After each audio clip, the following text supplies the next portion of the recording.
पति और पत्नी में झगड़ा हो गया। झगड़ा इतना बढ़ गया कि पत्नी गुस्से में मायके चली गई। पत्नी का मायका दूरी शहर में था, जहां पहुंचने पर 4 से 5 घंटे लगते। उसे एकदम मायके में देख सब आश्चर्यचकित हो गए थे। पत्नी अपने मायके में आराम से रह रही थी, माँ के हाथ के गरम गरम पकवान और जलेबी खा रही थी।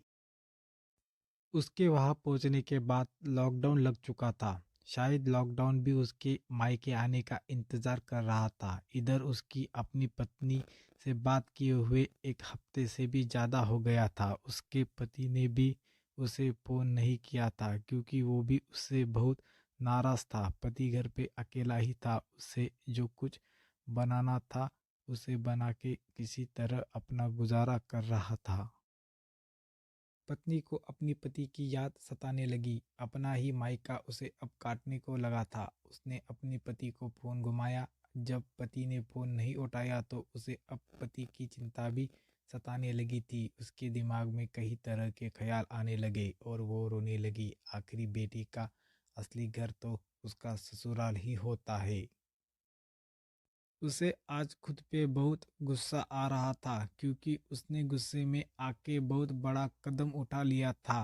कुछ देर बाद उसके पति का फोन आया और पत्नी जोर जोर से रोने लगी। पति ने कहा, अरे पगली, क्यों रो रही है? पत्नी बोली, मुझे माफ कर दो, मैंने अपने गुस्से में। पति बोला, अब परेशान होने की ज़रूरत नहीं है। तुम मायके में आराम से रहो और मेरी चिंता मत करना, मैं ठीक हूँ। पत्नी बोली, मुझे आपके पास आना है अभी, इसी वक्त। मुझे आपसे माफ़ी मांगनी है। मुझे एहसास हो गया कि मैं गलत थी। अब कभी भी ऐसी गलती नहीं दोहराऊंगी। पति ने बोला, पर अभी कुछ दिन वही ठहरो, जैसे ही लॉकडाउन खत्म होगा मैं तुम्हें लेने आ जाऊंगा। और पति ने फोन रख दिया। 2 महीने बाद पति अपनी पत्नी को लेने आए। पत्नी अब पति के साथ घर आई। पत्नी अपनी पति से नज़र नहीं मिला पा रही थी। उसने अपने झिकझिक में चाय में शक्कर की जगह नमक डाल दिया। वो चाय लेकर बाहर आई और एक चाय अपने पति के सामने रखी। पति ने जैसे ही चाय पी, वो एकदम गुस्से में आ गए।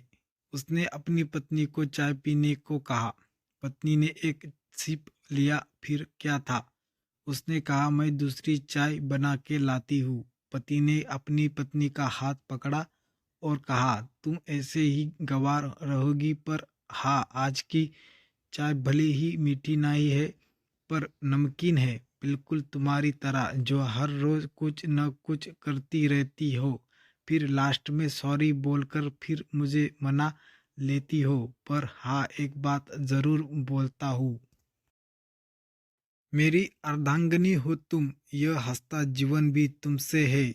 मेरी खुशियों का गुलजार, मेरी मुस्कुराहट भी तुमसे है। अब कभी ना जाना मुझे यूं छोड़ के। गुस्सा जो तुम पे करूं मैं, प्यार भी तुमसे है।